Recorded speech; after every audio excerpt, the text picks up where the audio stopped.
Over the next couple of minutes, I'm going to share the concept of a third place with you, why it should be the goal of every craft brewer, and how you can start becoming a third location for the people around your business. In case you've never come across my videos, let me introduce myself. My name's Trip, and I help brew pubs and breweries develop successful advertising and marketing strategies to enhance their business and personal lives. I'm going to be providing a clear understanding on this topic and ways to incorporate this idea into your business. To make it easy, so you don't need to take a bunch of notes, I'm going to have a document that's got all the information that I'm covering, and I'm happy to send it to you. Just go ahead in the comments and put send. First, this concept is part of Ray Oldenburg's book, The Great Good Place. Ray's book introduced the concept of the third place, which is a social environment separate from the two usual social environments that people have. Home, which is their first place, and the workplace being the second place. These third places are informal public gatherings, spaces that play a critical role in the community building and civil engagement. Now, today's society offers us a whole load of examples of third places, though some may not fit the traditional mold as perfectly as those in Oldenburg's book. But in addition to craft breweries, and we're going to dive into that, here are some other places that today become a lot of folks' third places. It's important for you to think about these because what we're trying to do is kind of mirror what some of these places might be doing, but obviously offering your delicious beer. So first thing to think about, coffee shops. Whether it's the independent cafes, even places like Starbucks, they'll serve as a third location. They offer a neutral ground for people to gather, work, and to socialize. Another opportunity, another place is libraries. Modern libraries today have evolved to become not just some place you store a bunch of books, but a community hub. Many libraries today offer meeting places, workshops, and events in addition to obviously traditionally checking out books and being someplace you can read in quiet. Third place to think about, community centers. These spaces often host classes, events, and provide areas for people to gather and interact with each other. Nowadays, co-working spaces are becoming more and more popular. While this is technically work-related, many co-working spaces foster a community, give people who might otherwise be working alone an ability to socially interact among the different members of the co-working business. Dog parks. These offer a place for pet owners to socialize while their dogs get to play and exercise. Farmers market becoming more and more popular because it's beyond just shopping. These often become social events where community members gather and interact. Bookstores, especially the independent bookstores, they'll host readings, book clubs, all sorts of different types of events. Community gardens, another trend that's growing. These spaces allow people to come together around that shared interest of gardening and local food production. They'll often get together in groups and sometimes even cook in the gardens and share what they've grown. Religious institutions have been a long-standing third place for people, whether it's churches, synagogues, mosques, all different types of religious centers. They serve communities above and beyond just some place to worship. Maker spaces, community workshops where people can gather to work on projects and share their knowledge. Gaming cafes, board game shops are growing in popularity, not just because of what they offer, because they give people a chance to not just play games, but also to socialize. You're seeing cities developing more and more public plazas and town squares. These well-designed urban spaces, they give people the opportunity to get exercise and meet informally in their locations. Gym and fitness centers, particularly those that foster a sense of community through group classes, social events. Sometimes there's even places within these fitness centers where you can eat and hang out after you get your workout in. Senior centers are a critical third place for the older adults in our society. And don't look at my gray hair. It gives folks a chance to socialize and engage in activities. The key is that these spaces provide a neutral ground for regular, informal social interaction outside of the home or workplace. They contribute to community building, people getting social capital, and civic engagement, all in their respective communities. And they provide a strong foundation for businesses who become a third place to thrive. And that's where we're really going to dive in and talk about how you can do this with your business. Are starting to see how powerful your brewery becoming people's third location can be.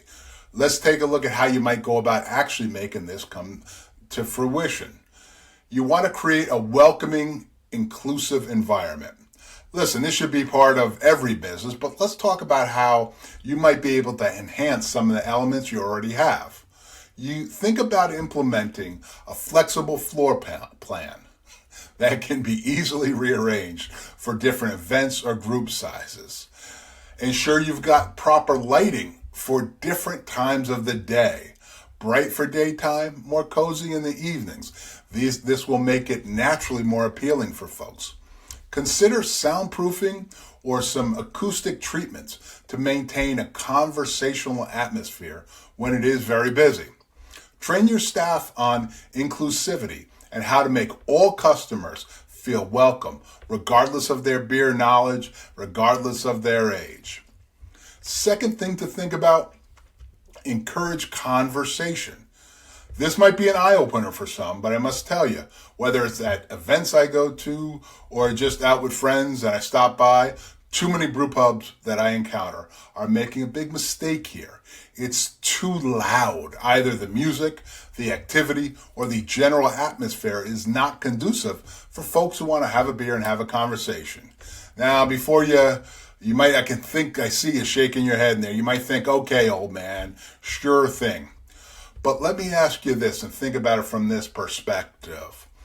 If you offer people the opportunity to hear music and communicate with their friends, aren't two options better than one? I don't think you can punch a lot of holes in that type of an argument. So let's enhance your location. And when you're hosting regular events like trivia nights, beer educations, or meet the brewer talks, these are situations where folks can interact with themselves, your staff, and hopefully even you, and have that type of conversation. Think about if you're remodeling, designing your bar with slight curves or angles to naturally encourage patrons to face each other.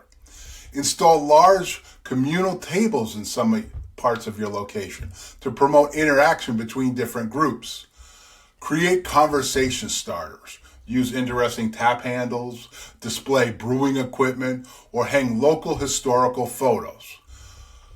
Find ways to soundproof or arrange your speakers so sound can be enjoyed at a lower volume. That's where we originally kind of started this conversation. And train your bartenders to be knowledgeable about the beer and local history, and encourage them to act as conversational catalysts. Maintain accessibility. Accessibility can be a physical element as well as serving needs and wants. Ways your brewery can be more accessible include offering food and non-alcoholic options. Ensure physical accessibility for all patrons, including those with disabilities. Offer a range of price points to make your space economical and accessible. Consider extending hours to accommodate various schedules. For example, maybe open earlier for some remote workers. Develop a clear code of conduct to ensure all patrons feel safe and respected. Consider how people move through your business and make sure the flow is smooth and makes sense from the customer perspective. Ensure your bathrooms are clean, neat, well lit, and interesting to your visitors. I'll hit on that in a little while. Number 4, foster a sense of local identity. Share elements of your community. It ties people who live there with you. Collaborate with local artists, rotating exhibits or murals. Partner with local farms for ingredients and highlight these partnerships on your menu as well as signage around your facility. Host community meetings or fundraisers for local causes. Create local boards within your space where community members can post about local events or services. Number 5, encourage your regulars. Your regulars are the people who view you as their third location now. The next part of this goal should be to increase the number of people that fall into this category and maintain, if not strengthen, the connection with the people who view you as their third location, their third place. Some type of loyalty program is usually the first step, but let's think more creatively. Maybe a mug club with personalized steins that are kept at the brewery. Offer regulars a chance to help name new beers or provide feedback on experimental batches. It becomes kind of a club. The folks in it get added value. The folks who aren't yet in it will strive to join it. Host exclusive, regularly only events under that same umbrella. Think about first tasting of new brews. Have a mailing list and use it to share special opportunities with the people on that list. The bigger the list, the more people who will consider your business their third location. Always be building that list. It's like putting money in the bank. Survey folks and get their input. They will share their ideas. And think about this, birds of a feather, they tend to flock together. So the happier your regulars are, the more their friends, their family, possibly co-workers will end up joining that group of who you are their third place. Train your staff to recognize and greet regulars by name. Number 6, maintain a playful atmosphere. Listen, if your vibe is formal, buttoned up, proper, stiff upper lip, that you have to lean into that. But what you don't want to do is land in the middle between playful and formal, because you know what that means? You're dull. Now, most brewers that I'm aware of tend to lean towards the playful side of things. So some ways you can maybe enhance that include offering games and live music. Design interactive elements into your space, like a brew your own station or smell this hop display. Create playful interactive menus or beer flights. Host home brew competitions or beer food pairing challenges. Incorporate playful elements into your branding and decor. And encourage people on your staff to have as much fun as possible at work. And guess what? That's got to start with you, the owner. You've got to be enjoying what you're doing, which is hosting people and having them have a place where they can come, enjoy what you produce, and enjoy themselves. Number 7, create a home away from home feeling. Some of this concept is included when you train your staff to remember customer preferences, names, but you want to create cozy spaces. We touched on it a little bit earlier. I want to expound on the idea of a community board where regulars can leave messages. Or you could have a joke board where people have the opportunity to grab little slips and put jokes on the board. Consider offering locker rentals for regulars to store their favorite glassware. Use blackboard painting areas, maybe bathrooms. Encourage artists or those who think they're artists to play and have fun. Lean into local teams when they're on television. Develop a Beer of the Month club where regulars vote on the next specialty brew.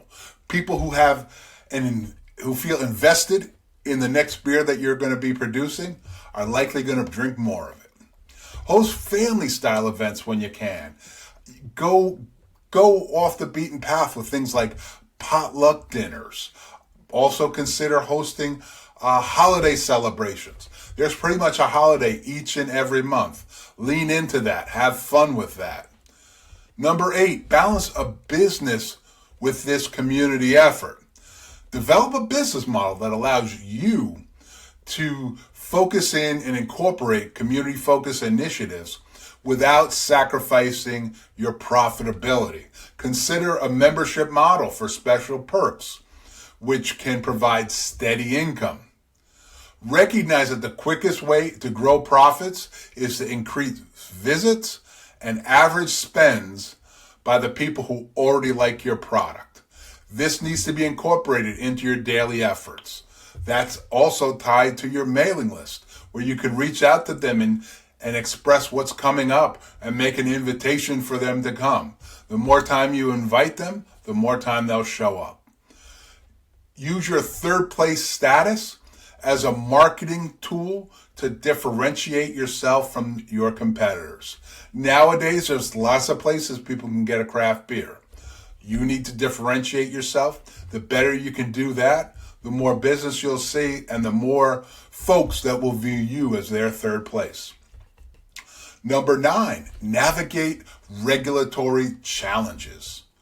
You've got to be aware of local liquor laws and how they might impact your third place initiatives.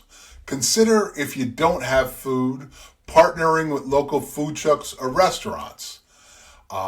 Also, even if you do have food, nothing like a pop-up opportunity for a local restaurant, and at the same time where they're in their restaurant, your beer is going to be prominently displayed. Those are win-win opportunities. Look for them with your fellow local business people, above and beyond just food.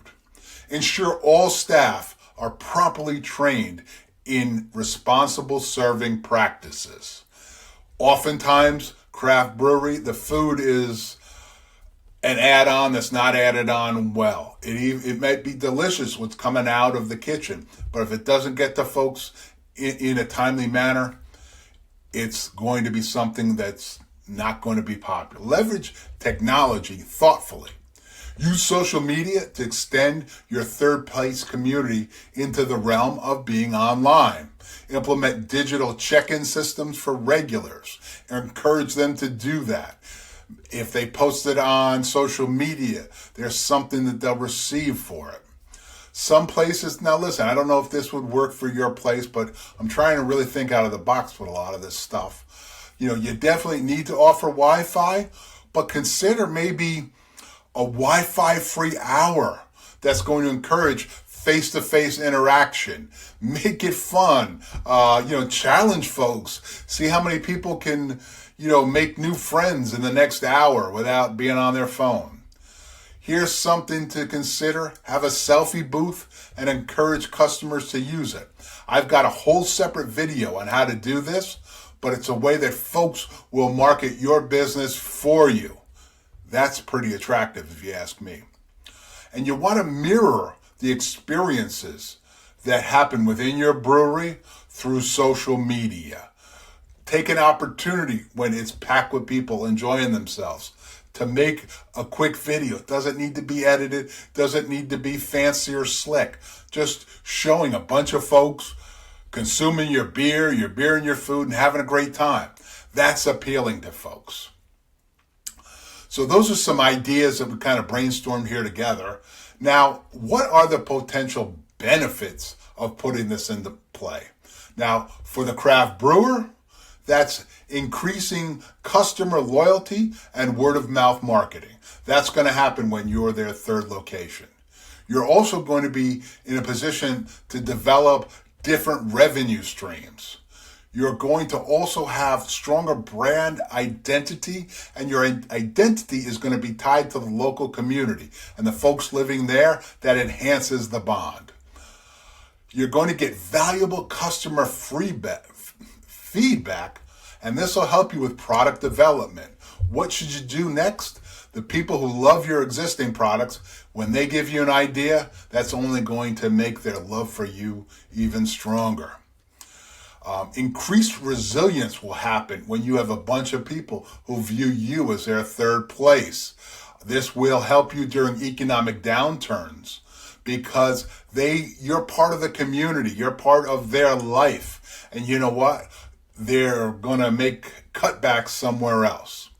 Plus, it gives you potential for expansion into other products or service based on what the community needs. Now, there's two sides to this coin. Let's take a look at what this is going to do for the community. From a community basis, now you've created a space for social interaction and relationship building. That's too few and far between in today's world. You're going to increase civic engagement. Folks are going to be more tied to the community by being tied to you. There's going to be economic benefits for successful local businesses. Folks who come and spend time in your business, whether when they're coming or going, are going to be more likely to stop at the business around you. For instance, if there's a gas station on the corner, if they need gas, they'll pull in there. For the community, it's preservation and a celebration of local culture.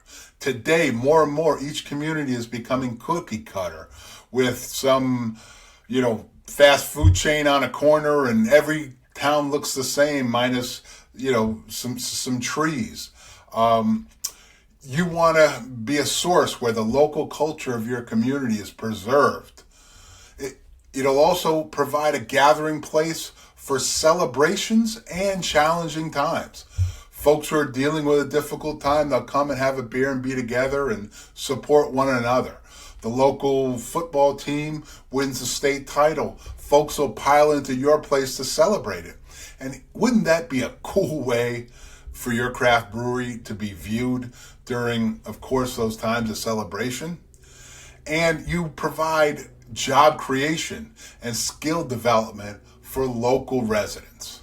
As a craft brewer, by implementing these strategies, you're going to create a third place that not only serves great beer, but also becomes a cornerstone of community life. This approach requires ongoing effort on your behalf. It's also going to require you to adapt and change sometimes. But the result is a business, and I've got to believe this is what you want. You want your brewery to be financially successful, have a positive social impact, while being really resistant to downturns. This gives you an overview, and I hope you found this helpful. I appreciate you giving this a watch. Remember, put send down in the comments, and I'll get you a copy of everything I just covered so you can start implementing, brainstorming, and working on growing your business with some of these ideas. I hope you found this helpful. Cheers. Here's to your success.